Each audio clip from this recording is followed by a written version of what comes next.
Hola, buenos días a este webinar que tiene como objetivo brindar información relevante a la cadena productiva de quinoa en el Perú.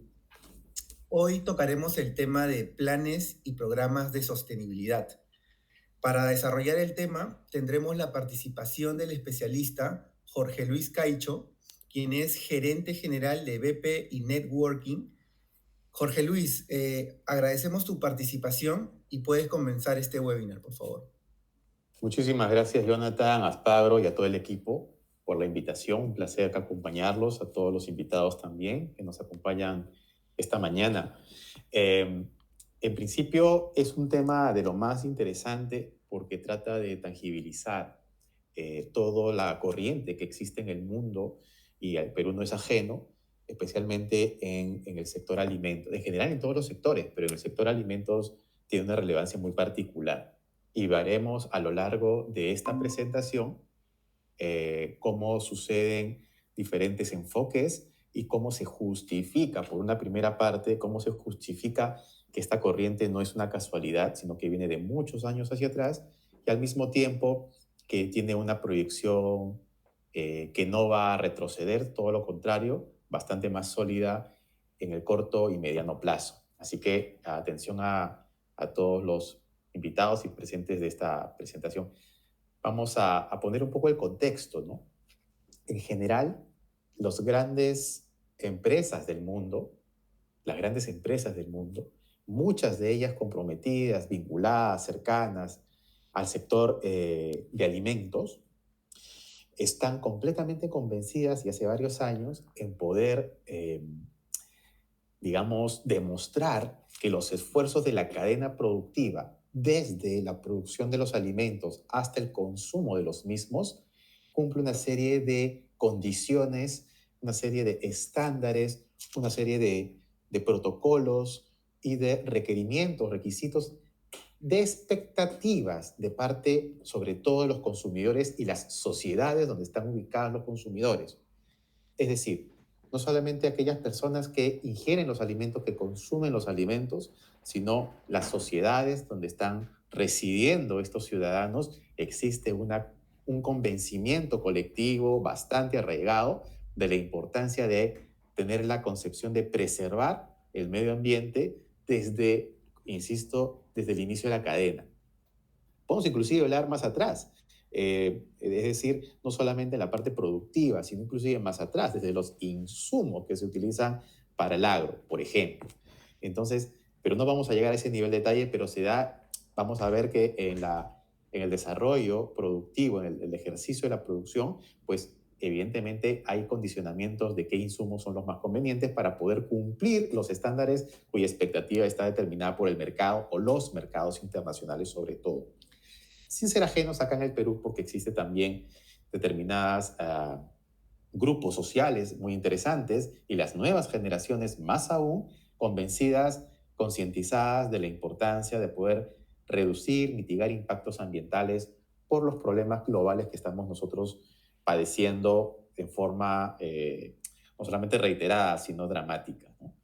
Entonces, este conjunto de empresas en el mundo, es un poco la primera pantalla que le estoy mostrando, es los directores ejecutivos de más de 200 empresas líderes en el mundo, completamente convencidas de que es importante poder, digamos, cumplir expectativas, reduciendo, administrando impactos, reduciéndolos, mitigando y más bien contribuyendo en la medida de lo posible a un mejor mundo, un mejor planeta.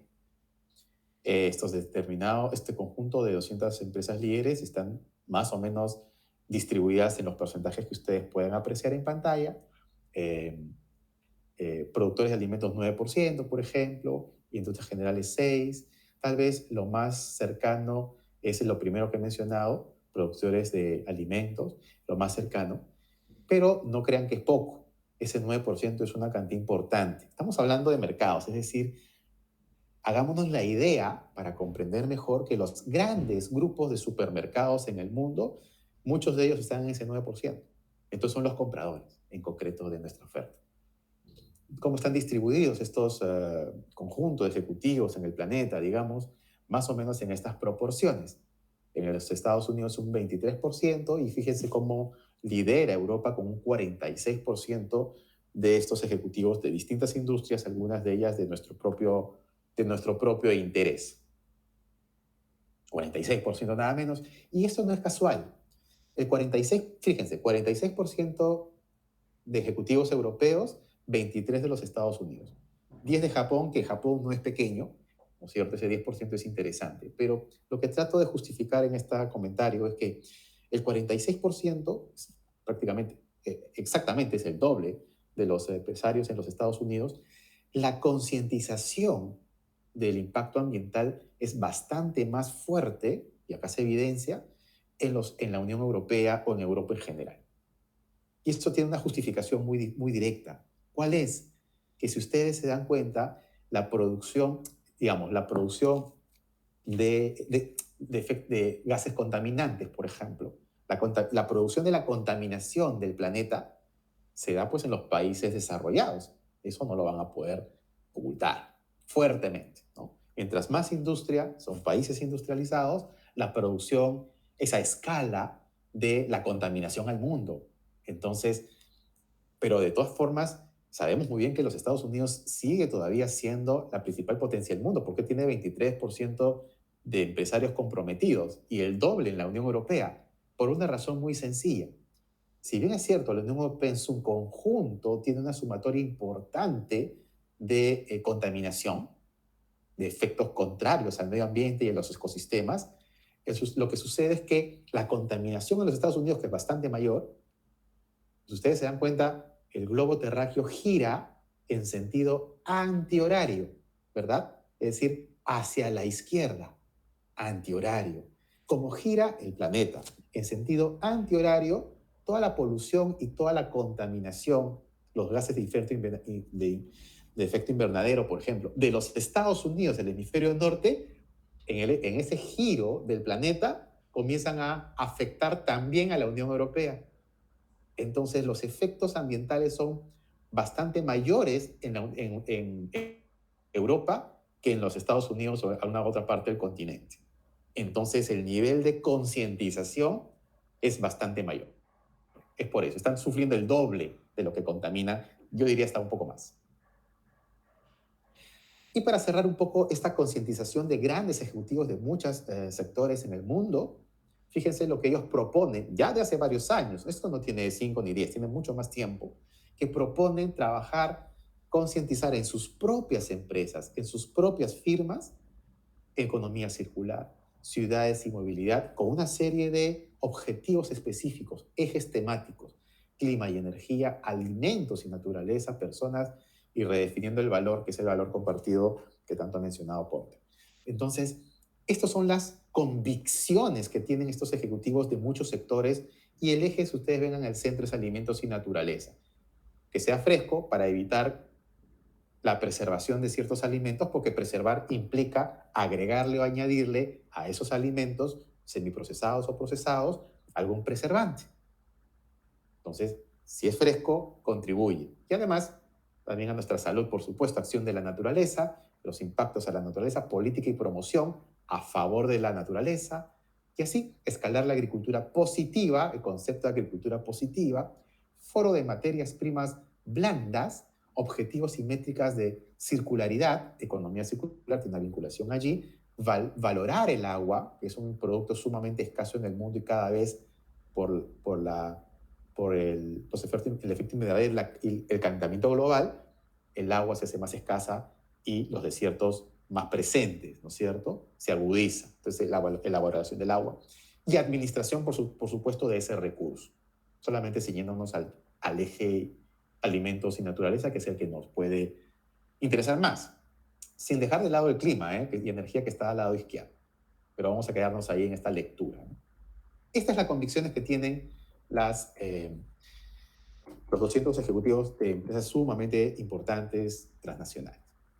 Fíjense, vamos a encuadrar un poco la vinculación entre empresas y organizaciones de productores, por ejemplo, y la competitividad, ¿no es cierto?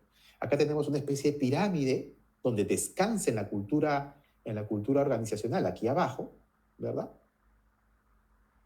Aquí abajo, sobre la cultura organizacional se construye. Esta es la idea que tratamos de proyectar. Construyes lo que tú quieras. Si tu cultura es débil, es ambigua, no hay mayor compromiso, tampoco con lo que estamos conversando hoy y las otras convicciones productivas que ustedes tengan, etcétera, etcétera. Esto lo que va a hacer es condicionar en gran forma que se puedan construir, por ejemplo, una capacidad de gestión apropiada, conveniente a los objetivos de la organización, de la empresa.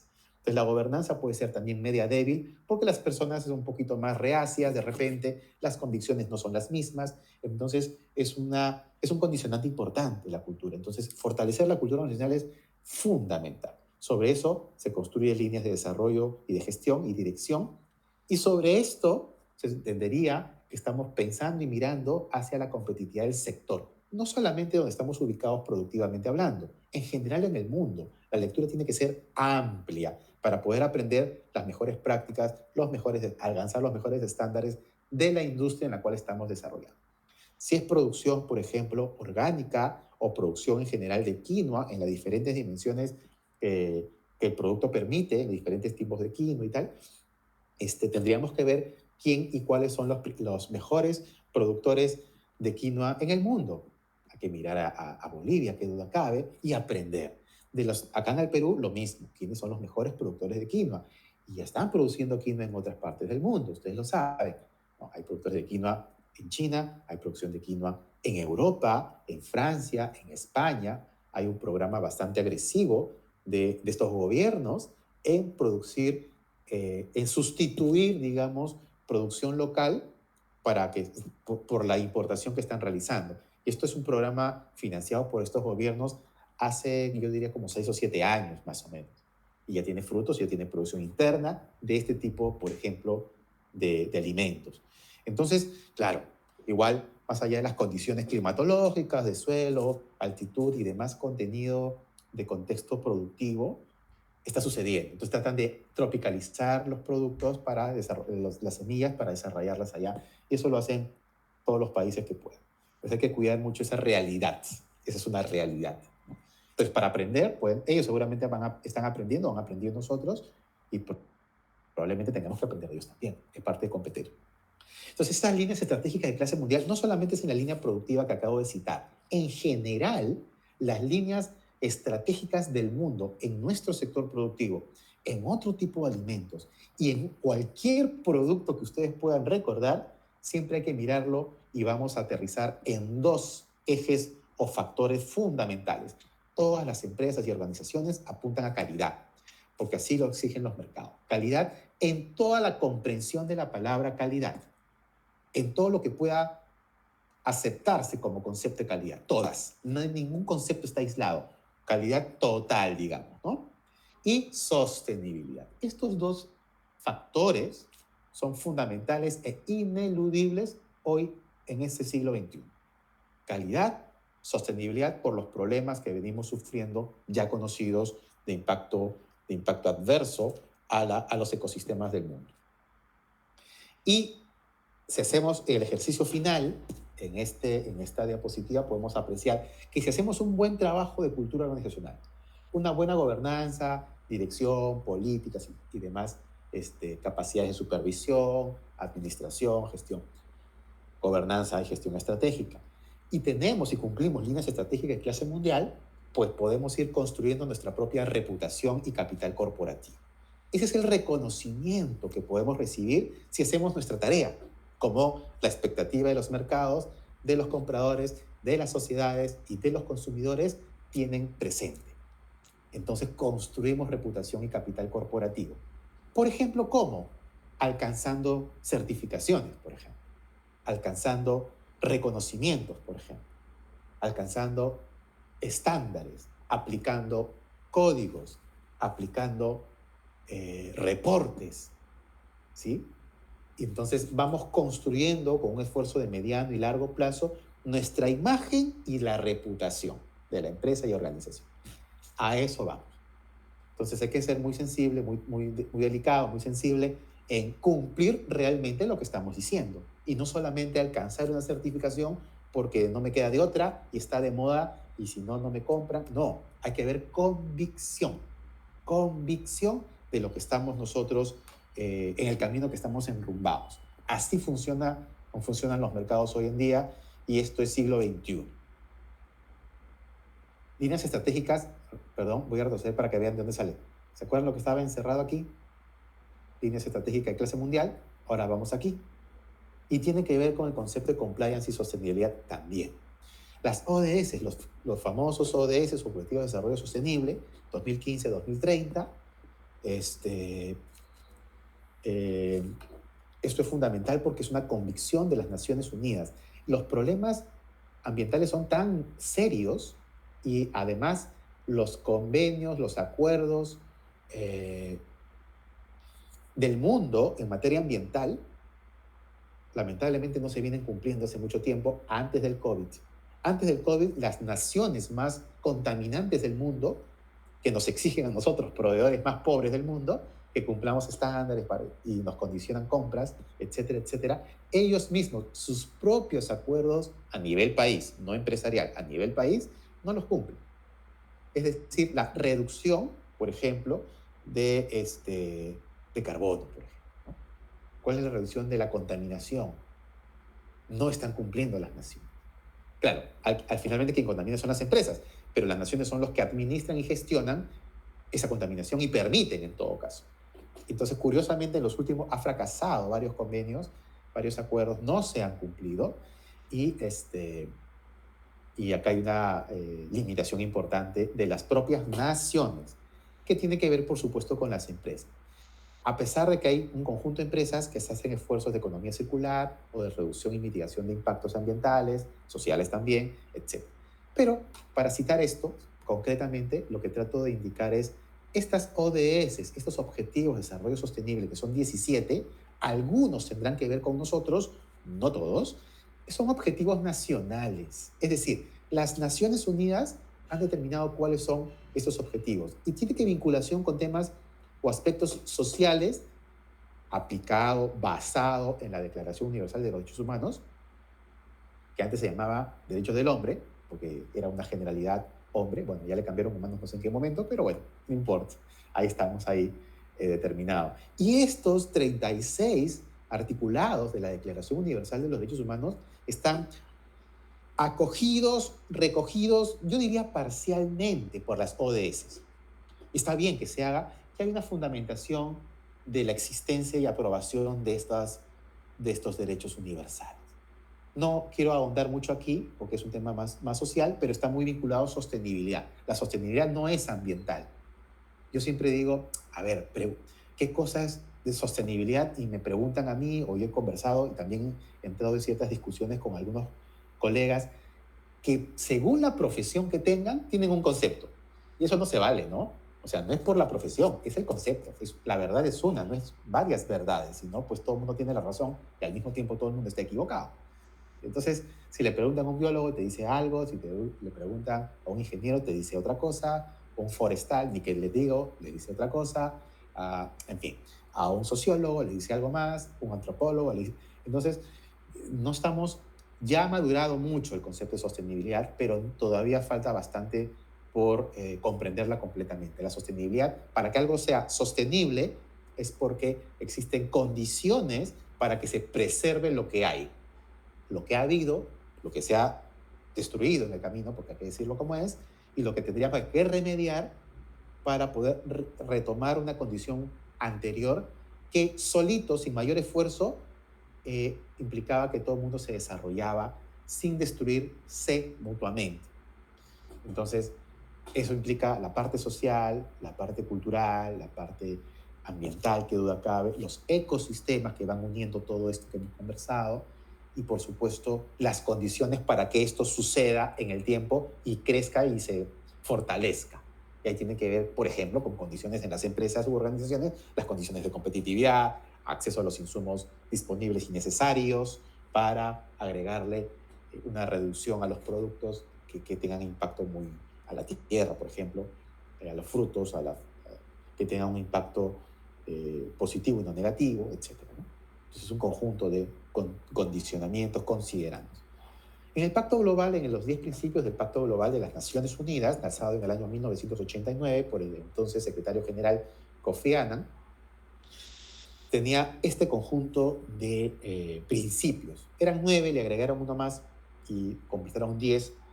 eh, Lamentablemente porque la corrupción estaba bastante fuerte y a los 2 años le agregaron el principio 10.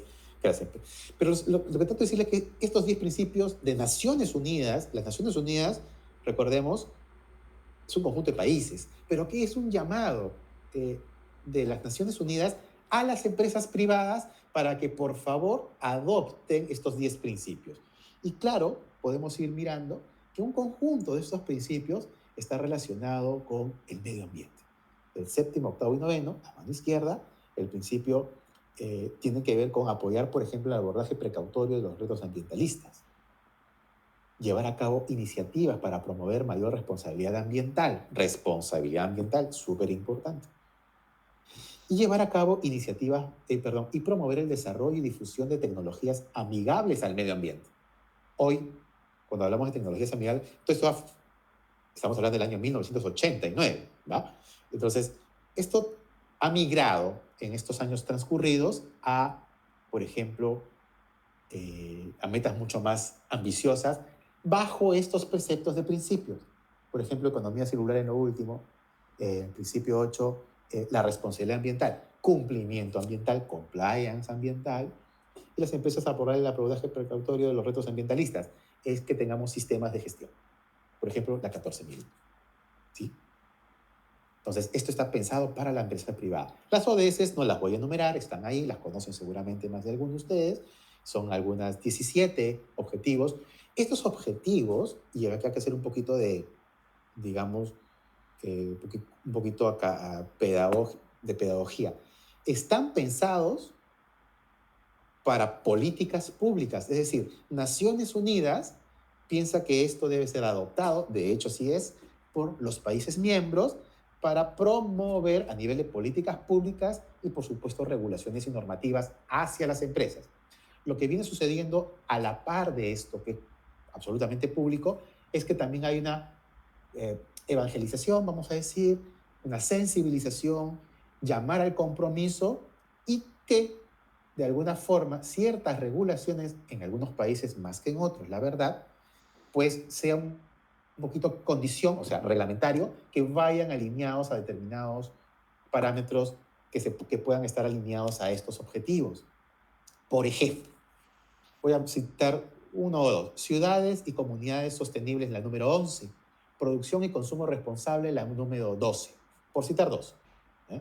Entonces, pueden haber regulaciones que aporten, ¿no?, a que las empresas y ciudadanos de los países puedan ir contribuyendo, por ejemplo, con la clasificación de la basura, de los desechos de nuestras casas y nuestras empresas. Entonces podemos clasificar la basura en la medida que exista un recojo de esa basura en esa clasificación apropiada. Hoy mismo no es una obligación, lamentablemente, en el Perú. Y también tendría que existir un sistema de recojo que adopte, que esté alineado a esa clasificación de desechos. Y no existe. Entonces tenemos muchos recicladores informales que viven de esto en lugar de que sea algo totalmente obligatorio de la ciudad, de la ciudadanía, de las casas y hogares y de las empresas. Producción y consumo responsable, yo creo que se puede entender más todavía, ¿no? Que cumplan ciertos estándares que tengan esta concepción. El concepto de responsabilidad va alineado mucho a compliance. Importancia de los estándares de sostenibilidad. Son utilizados por todas las organizaciones, incluidas empresas, para informar a las partes interesadas, también le llamamos stakeholders, grupos de interés, cualquier término es exactamente igual, incluye inversionistas, trabajadores, sociedad civil, gobiernos, etc. Proveedores, por ejemplo, clientes, qué duda cabe. Todos son grupos de interés, partes interesadas, stakeholders, son sinónimos, es exactamente igual. Entonces, la importancia de los estándares es cómo medimos, ¿verdad? ¿Cuáles son los parámetros para medir cuánto contaminas, cuánta polución generas, cuánto contaminante en la tierra generas, cuánto dura esta contaminación, qué tan contaminado, entre comillas, qué tantos residuos permisibles tienes, superan o no el códex alimentario de tus frutos, de tus productos, la quinoa, cómo está presentándose, ¿no?, en análisis de laboratorio, etcétera, etcétera. Entonces, estos estándares de sostenibilidad son fundamentales para medir. Si queremos mejorar algo, tienes que medir, qué duda acá. Ahora, quiero mencionar aquí, esto parece medio raro, ¿no? No lo es, y tiene que ver con bolsas de valores. Existe, por ejemplo, el Dow Jones Sustainability, hay otros ratios de medición de empresas, cuánto cuestan las acciones de las empresas grandes. ¿Y por qué menciono empresas grandes? Porque un conjunto importante de las empresas grandes se han hecho un esfuerzo decidido en los últimos 15 años, un esfuerzo decidido y compiten para mejorar sus estándares de sostenibilidad. Qué simpático, ¿verdad? Insisto, repito, un conjunto de empresas y cada vez más empresas líderes en muchos sectores productivos, en alimentos muy fuertes, están convencidos de mejorar sus estándares de sostenibilidad y emiten no solamente la definición de sus estándares, identificación de sus impactos, gestionan los impactos para reducirlos, mitigarlos, en la medida de lo posible eliminar los impactos negativos, más bien procuran hacer actividades para fomentar impactos positivos de sostenibilidad, y esto implica que emitan un reporte de sostenibilidad. Reportan. Hay reportes corporativos, reportes de sostenibilidad, el nombre que quieran, pero los contenidos están allí presentes. ¿Y por qué? Porque como cotizan en bolsa, al ser empresas grandes, hay estos índices. Estos índices lo que hacen es medir a estas empresas grandes, líderes en los sectores, a estos grandes supermercados, a estas grandes corporaciones, en ver cuál es la nota que te estás sacando, ¿verdad? Califican. ¿Cuál es la nota que te estás sacando de tus esfuerzos de sostenibilidad? Y esa nota, ¿no es cierto?, arroja un ranking. Y comienzan a rankear quién hizo mejor su trabajo. Y comienzan a sacar un ranking, ¿no? A las empresas líderes les encantan estar arriba, por eso tienen que ser líderes. Y así hacen que el valor de la empresa suba por el factor sostenibilidad, independientemente o sumatoriamente a los valores como empresa. Cuánto facturó, cuánta rentabilidad tienen, cómo está su flujo de caja, y todos los otros elementos de evaluación y valoración de empresas, se suma el factor sostenibilidad fuertemente y compiten. Entonces existen índices que miden a las empresas que están decididas, trabajando con seriedad en materia de sostenibilidad, y generan un índice de cómo están comportándose, y resulta que el impacto del valor de las acciones de estas empresas es mayor, crece más a lo largo de estos años, está creciendo más rápido las empresas que hacen sostenibilidad, que cumplen, que las empresas que no la cumplen del mismo sector.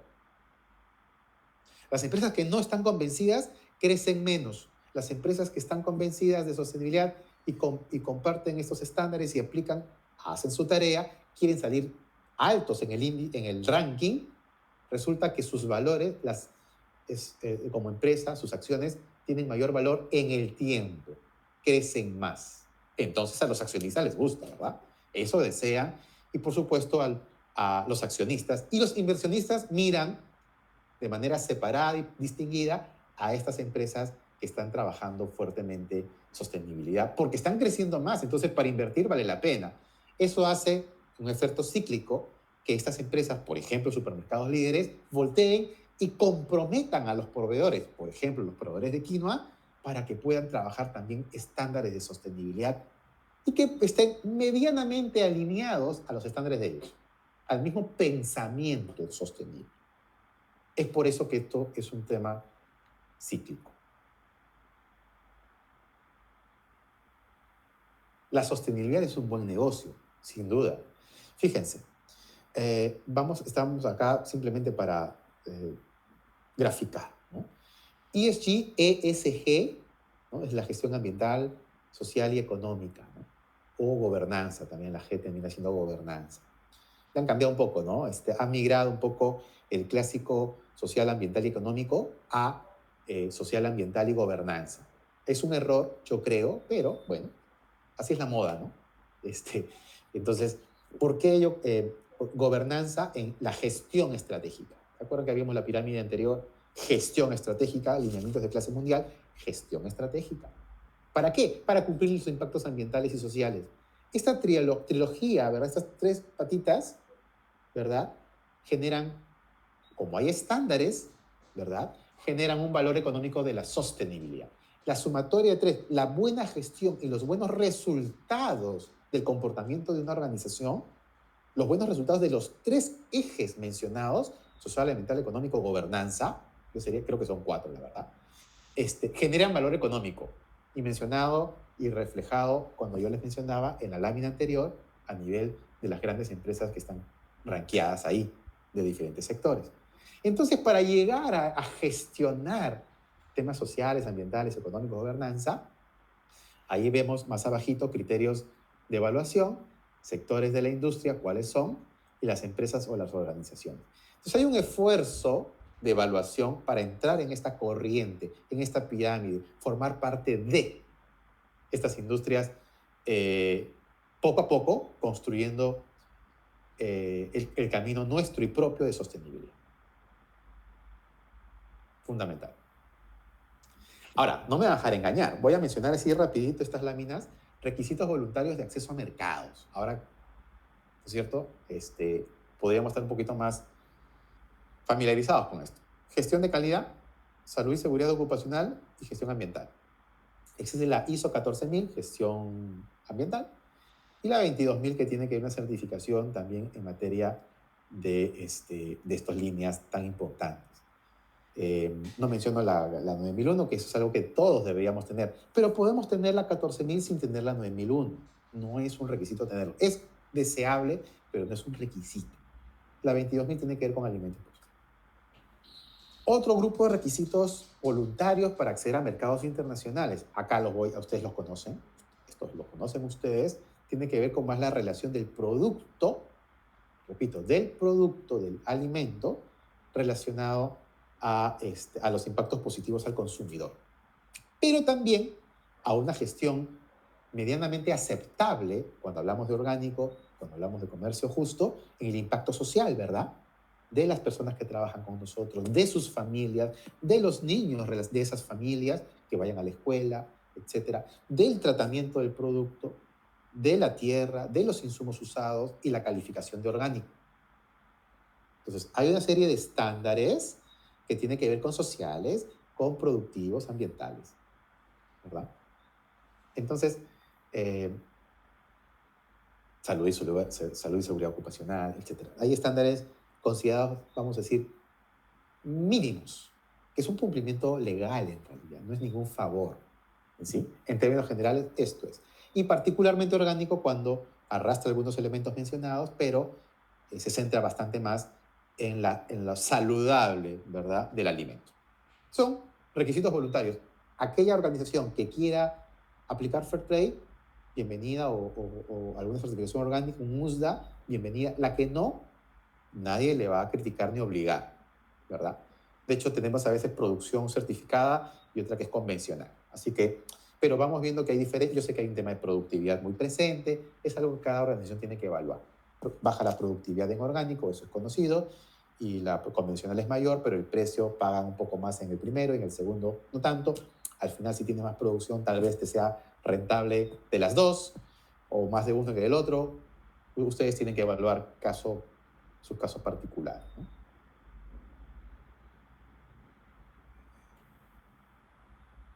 A ver. Otros requisitos voluntarios de acceso al mercado: sostenibilidad, responsabilidad social empresarial. Mi punto de vista es que la responsabilidad social empresarial es un requisito de la sostenibilidad, es parte de la sostenibilidad. Por eso los pongo los dos juntos. Y acá tienen algunas marcas, sellos, certificaciones que están relacionados a sostenibilidad.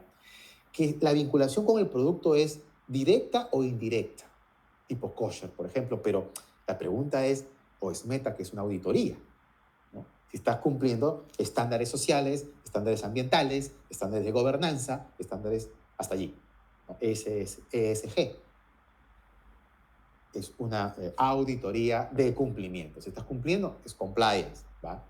SQF igual tiene que ver con una relación bastante cercana a la producción, pero también de algunos elementos de estándares mencionados también, ¿no? Y así, libre de gluten y demás, veganos. Entonces, digamos, existen algunos probablemente sellos, códigos o estándares o auditorías sesgadas a cierto pensamiento, alineamiento que tienen cierta preferencia. Pero lo importante es que están todos aportando sostenibilidad y aportando a RS, responsabilidad social. En compliance directo también sigue siendo voluntario, ética, compliance, anticorrupción, lamentablemente de moda anticorrupción, y acá hay algunos sellos y certificaciones. Entonces, ¿cuáles son los retos? Ver cuál de todos estos mencionados en estas últimas láminas tienen que ver con nuestra producción y comercialización de quinoa, por ejemplo, o del producto que estemos trabajando. ¿Cuál de ellos tiene que ver? Pero ¿quién determina? Nosotros no. Lo determina el mercado. ¿A qué mercado estás yendo y a qué mercado quieres ir? ¿Te conviene ir por las razones que tú has evaluado? Entonces tendrías que tener una previsión de qué sellos, estándares, certificaciones, etcétera, tendrías que ir cumpliendo para hacer tu propio currículum de la empresa, un currículum de la organización. Nadie obliga en el currículum a que estudies o hayas tenido experiencia en tal línea o cual línea. No nos dicen a nuestro currículum personal qué deberíamos o a qué estamos obligados a estudiar. Es voluntario nuestros estudios, es voluntario nuestra experiencia. Cada uno elige, ¿verdad? Es lo mismo el currículum de la organización. Eliges. La pregunta es, ¿quieres trabajar, en el caso de una persona, en algún mercado en particular? Tendrías que cumplir estos requisitos de estudios y de experiencia. Es así de sencillo, es completamente voluntario. Porque tú decidiste, en el caso de las organizaciones, exportarle a Alemania, exportarle a Francia, exportarle al Reino Unido, exportarle a Finlandia o Dinamarca, o Estados Unidos a cierto tipo de industria, o a Japón. Tú decidiste hacerlo. Bueno, ¿cuál es el currículum que tienes que cumplir? ¿Es exclusivamente productivo que está por acá? No. Esta es la prueba de entrada para aceptar el producto, pero también están mirando esto de acá y esto de acá. Y cada vez con una lupa más grande, más gruesa, por la explicación que yo he hecho de las exigencias de los propios supermercados, los propietarios, los accionistas de los supermercados principales están mirando que sus proveedores, nosotros, o eventualmente nosotros si todavía no lo somos, también cumplan estándares. Acá está más o menos distribuido algunos estándares que hemos mirado, certificaciones que hemos mirado en láminas previas, más o menos distribuido por hemisferio norte o por mercado. Aquí arribita, hemisferio norte, ¿no es cierto? Perdón.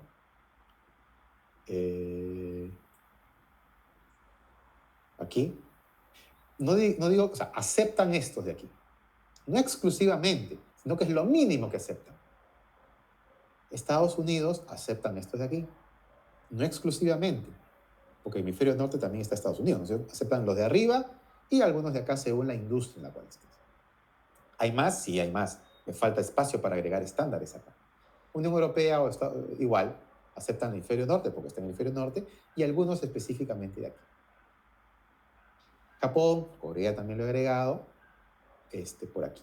¿Pueden haber otros? Por supuesto que pueden haber otros, sin duda alguna. Materialidad. Esto es bien importante porque a veces no se logra entender. ¿Qué es materialidad? Porque con eso evalúan los estándares de sostenibilidad, ¿no? Hemos hablado de la palabra estándares de sostenibilidad a lo largo de esta presentación, pero los estándares se basan en cierta materialidad, o sea, algo concreto, vinculado a la producción de la industria, particularmente la producción, por ejemplo, de quinoa. ¿Qué cosa es material? Actividades corporativas son actividades, cosas que puedas observar, tener, que mantienen o mejoran la capacidad de la empresa para crear valor a largo plazo.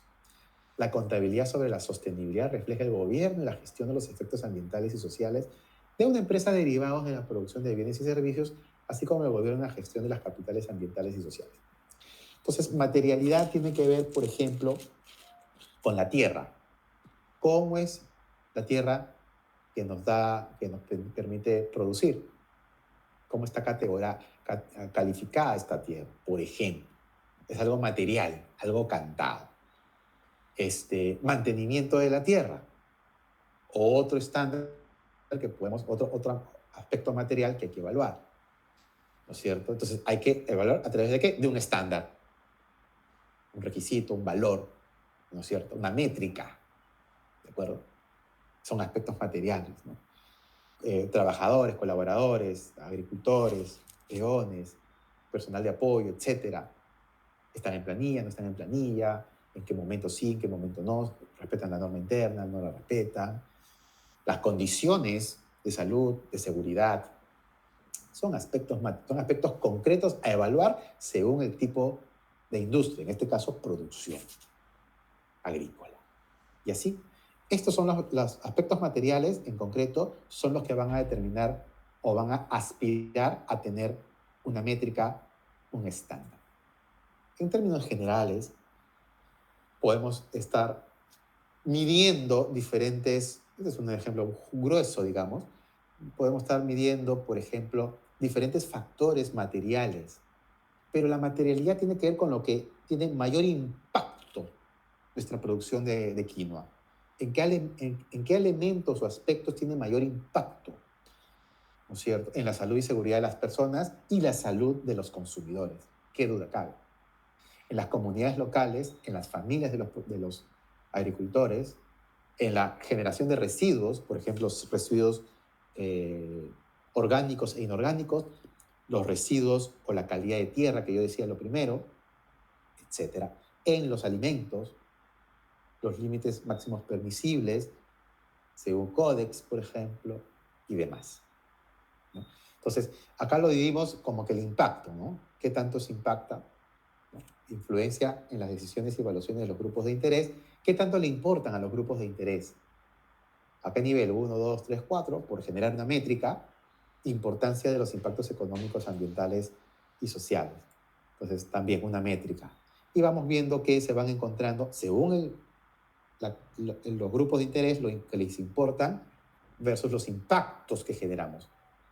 Vamos a tener un impacto súper alto, nivel 4 de emisiones, pero solamente el nivel de impacto o de interés de los grupos, ¿no es cierto?, de los stakeholders, es bajito. Entonces, no entra en el cuadrante que está acá arriba. Esto que está de este color diferente es el cuadrante que hay que gestionarlo sí o sí. Temas materiales, digamos. O, si no es en el cuadrante que está aquí dibujado, puede ser a nivel de una parábola. Todo lo que está por encima de la parábola de aquí tendría que estar manejándose. Anticorrupción ya cogió.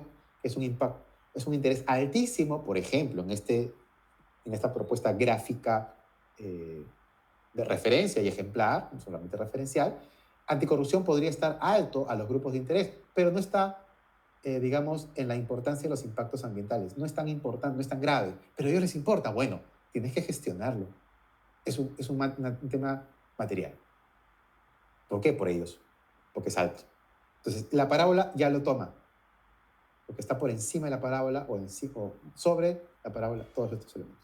Emisión, sí, les importa poco tal vez a los grupos de interés, pero tú emites muchas emisiones de gases o lo que fuese, sí lo tienes que gestionar. Eso significa que tienes que informar, administrar sobre estos temas. Esos son los temas materiales. Y los informes de sostenibilidad son sumamente importantes porque si hacemos un esfuerzo previo de identificar los aspectos materiales, ya estamos hablando bien, ¿no? Y determinar los estándares de sostenibilidad de esos aspectos materiales, de esos temas materiales, ¿no? Temas materiales, estándares de sostenibilidad de los temas materiales, pues hay que informar cómo estamos manejando esto, qué resultados tenemos cada año. Entonces, esa es la idea. De las 200, bueno, estamos hablando de algo bastante elitista, si quieren. De las 250 empresas más grandes del mundo, el G50, 250, según KPMG, el 90, o sea, prácticamente todas, trabajan e informan sobre o reportan sobre su impacto sostenible, su desempeño en sostenibilidad. Después hay otra medición, de los 250 pasas a 2.500. Debe ser por encima del 70 y tantos por ciento, cerca del 80%, muy probablemente. De nuevo recojo esta lámina, pero quiero subrayar un poquito acá sobre ¿Cómo inicio? ¿Cómo doy el primer paso, el segundo paso, el tercer paso, para luego ser evaluado según estándares de la industria? Empezar a aplicar a cada sector e industria, o el tipo de negocio, en este caso producción de quinoa, ¿verdad? Y acá hay estándares. Yo le decía, ¿se acuerdan de los lineamientos de clase mundial? Las líneas estratégicas de clase mundial, de la primera pirámide azulita, ¿ok? Están acá. Entonces yo comienzo a cumplir ciertos estándares míos identificados y luego veo la industria. ¿Qué están haciendo? ¿Qué están haciendo en Bolivia? ¿Qué están haciendo las mejores empresas de Perú, productoras de quinoa? ¿Qué están haciendo? Ahora ya hay quinoa en España, en Estados Unidos, en Francia.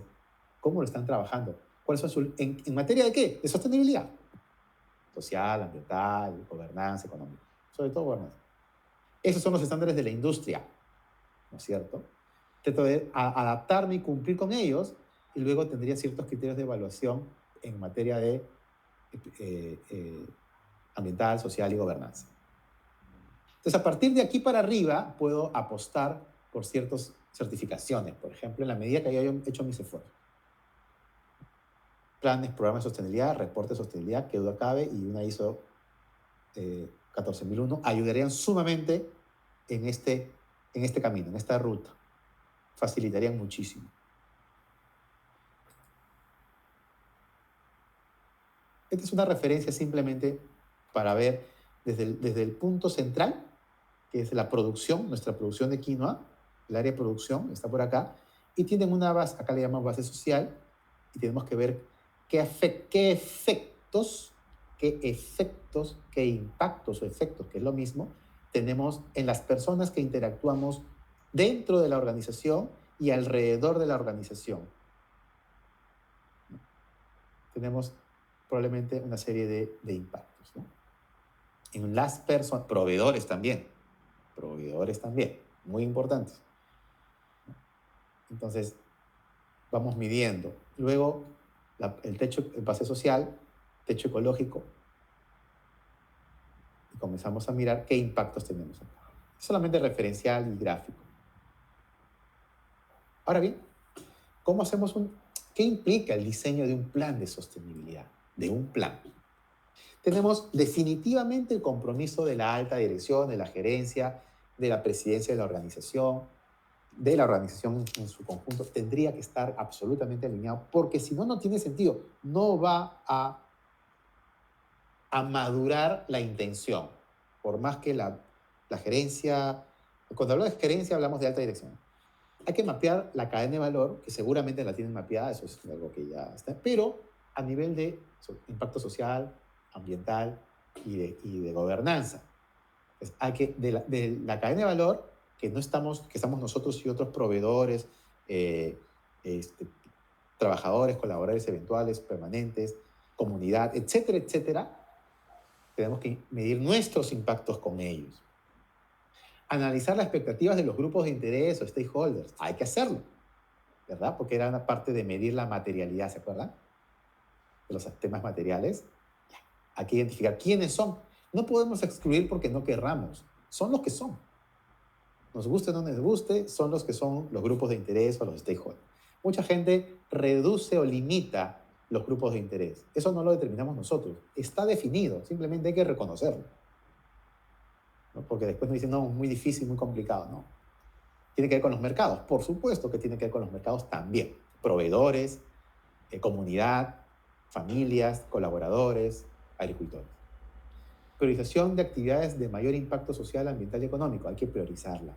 ¿Cuáles son nuestras actividades que generan más impacto social, ambiental y económico? Y hacemos ¿se acuerdan?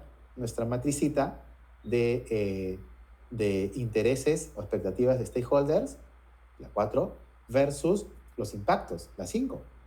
Y sale un conjunto, ¿no es cierto?, de puntos de mayor alcance y menor. Y ahí determinamos cuáles son los temas materiales. Con la parábola, ¿se acuerdan la parábola? O con el cuarto superior, ¿no? Hay que trabajar con herramientas de gestión e implementación para poder, ya tenemos como que el diagnóstico. Bueno, hay que ver qué herramientas vamos a usar de gestión e implementación para mejorar esto. Hay que sustentar la aprobación a la gerencia y tener un plan de actividades. Ese es un diseño de plan de sostenibilidad, ¿no es cierto? absolutamente objetivo, con los pasos que tienen que suceder, ¿no? Ninguno podemos saltearnos, ineludible. Está condicionado el siguiente con el anterior, ¿no? El que viene con el anterior. Y ahora, ¿qué diferencia es con un programa de sostenibilidad? A diferencia del plan de sostenibilidad, un programa, porque vamos viendo que tenemos medianamente muy similares los elementos, tiene que ver con un trabajo más de mayor, eh, de mayor detenimiento de la parte de diagnóstico. No es suficiente hacer una medición parcializada nuestra. Yo considero que acá tiene que haber dos elementos, ¿no? Un diagnóstico mucho más profundo, y lo segundo y súper importante para distinguirlo de un plan, es que tiene que haber un plan de trabajo, un plan de acción de mediano plazo, no de un año, no de una temporada, sino de tres por lo menos, para tener objetivos a medir de mediano plazo y no de cortito plazo por temporada o por año. Eso es fundamental. Hay otros elementos más, pero sin complicarnos la vida, va por ahí la figura. Bueno, en general, estos son, ya para cerrar y terminar, estos son servicios que nosotros ofrecemos. Todo lo que hemos hablado está en el punto 2, en el eje 2 de nuestros servicios, crecimiento empresarial en mercados sostenibles. Así trabajamos los planes, programas, certificaciones y demás, mirando siempre los mercados sostenibles, entre otros elementos que acá aparecen. Un poquito para ir cerrando. Clientes nuestros, hay más, pero son los principales y todos ellos conocidos. Así que un poco para graficar nuestra experiencia y el nivel de exigencia de nuestros clientes normalmente. Y el equipo mínimo que tenemos de staff en la empresa también, para que nos conozcan un poquito. Yo les agradezco mucho su tiempo, su atención, su compromiso. Y para cualquier cosa estamos en contacto con el mayor gusto. Muchísimas gracias a Aspagro, a Jonathan, a Nicole y a todo el equipo por la invitación. Un placer acompañarlos esta mañana. Sí, Jorge. Tenemos algunas preguntas.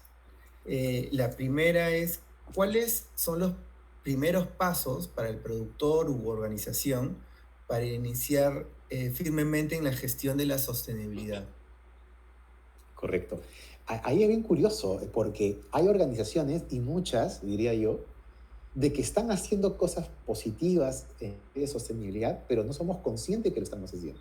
Es decir, el nivel de cumplimiento de estándares de sostenibilidad está sucediendo, pero como no lo hemos mapeado, no somos conscientes de que estamos encaminados. Tal vez algunas cosas o algunos aspectos materiales, ¿no? Temas materiales, de repente no los hemos considerado todos, o algunos aspectos, algunos estándares no los cumplimos todos, pero si uno hace un esfuerzo de revisión de cuáles son los temas materiales que nos corresponden y además de cuáles son los estándares que deberíamos tomar en cuenta para hacer un reporte luego anual, de repente en esa lectura estamos cumpliendo más de lo que creemos.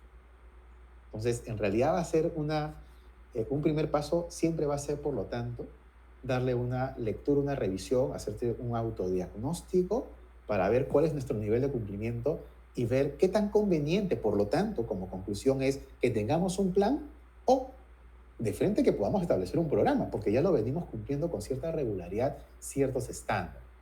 Ahí la mirada va a ser siempre un diagnóstico objetivo para poder empezar a gestionar esto y evidenciar que lo estamos trabajando. Ok, Jorge, ¿existen algunos productos agrícolas que tienen mayor expectativa de parte de los compradores internacionales en cumplir con estándares de sostenibilidad? Todo lo que tenga que ver, amigos, con superfoods, qué duda cabe que sí, porque estamos promocionando superfoods permanentemente como Estado, como gobierno, como organizaciones y demás, en ferias y demás. Por lo tanto, la expectativa de los compradores internacionales es ver cuáles son los superfoods que ofrecemos y por lo tanto le van a pedir a los proveedores de los superfoods peruanos que puedan cumplir esos estándares, porque son empresas del carácter que hemos comentado, cuyos propietarios de esas empresas les están exigiendo hace buen tiempo que tengan cada vez más una oferta en góndola de alimentos que contribuyan positivamente no solamente al consumo saludable, sino en general al medio ambiente y la sostenibilidad. Entonces, por supuesto que los superfoods están allí y qué duda cabe que la quinoa está sumamente presente.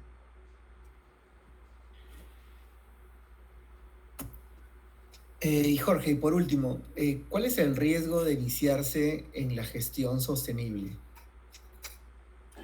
El riesgo de iniciarse una gestión sostenible es que estemos haciendo muy mal las cosas. Es decir, el riesgo, si nosotros ya entendemos que es importante capitalizar los esfuerzos que ya hemos iniciado y que quizás no seamos plenamente conscientes a favor de la sostenibilidad de estándares, el riesgo, diría yo, es que no lo estemos haciendo bien, lo estemos haciendo bastante mal, y si lo estamos haciendo bien o medianamente, o sea, por lo menos tenemos algunas, vamos a decir así, indicios de que estamos haciendo un comportamiento interesante en algunos espacios, en producto, en materia prima, con algunos proveedores, en la tierra, en trabajar alimentación o producción orgánica, o por lo menos natural al principio y luego orgánica. Estamos comenzando a ello. El riesgo de no enrumbarnos apropiadamente en el camino de la sostenibilidad a nivel de gestión de sostenibilidad es de que salgamos del mercado. Ese es el gran riesgo que estamos. No es una, si bien es cierto, tiene el carácter voluntario todavía, pero es un voluntario, o sea, el mercado me lo está exigiendo. Es como el currículum igual. Si tengo en mi currículum organizacional que estoy trabajando en sostenibilidad, con un plan, con un programa, con alguna certificación y demás, si estoy en esa línea, entonces tengo la atención del comprador. Pero si no lo estoy, tengo la desatención del comprador. Entonces, es un riesgo súper alto, ¿no? Perfecto, Jorge. ¿Podrías brindarnos conclusiones referentes a este tema, por favor? Sí, con todo gusto, Jonathan. Ahí, por ejemplo, una conclusión es que es absolutamente irreversible que, que nos condicionen los mercados de alimentos en el mundo, de los países desarrollados. Es irreversible que nos condicionen no trabajar con sostenibilidad. Tenemos que trabajar en sostenibilidad, no solamente para no perder clientes o para buscar más clientes, sino porque la corriente indica que va a ser una obligación prácticamente privada de los clientes, no de las naciones necesariamente. Pero en el largo plazo, créanme que va a ser una obligación de las naciones.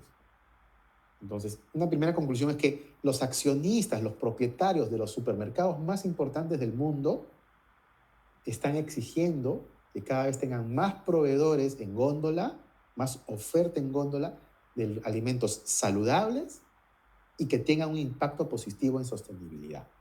Ese es el compliance ambiental, el compliance sostenible, si quieren verlo así.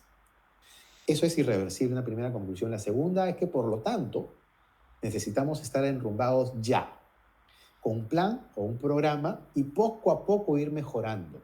Tener el plan, el diagnóstico, el plan, programa, reportar, mejorar. Seguir avanzando, administrar impactos, reportar al año final, mejorar y comenzar a ir en esa ruta de mejora. Y si podemos ir aplicando como una tercera conclusión, estándares en el más corto plazo, mediano plazo, mejor. Hay estándares, por ejemplo, Global Compact, por ejemplo, ODS, por ejemplo, reporte de sostenibilidad, que no son caros, son baratos, porque el impacto que podemos generar al potencial cliente o al actual cliente, tal vez para mantenerlo y no compre más, o nuevos clientes, es buenísimo. Respecto, o sea, nos van a comprar más respecto a la inversión. La inversión puede ser muy pequeñita, pero tenemos que gestionar, tenemos que tener gente que gestione. Dejémonos ayudar también, ¿no? Si es que estamos muy copados o hay un proceso de aprendizaje natural. Yo diría que esas podrían ser tres conclusiones, estimados participantes y amigos todos. Jorge Luis, agradecer tu participación nuevamente. Esperamos contar contigo en otra oportunidad. Y muchas gracias con todos.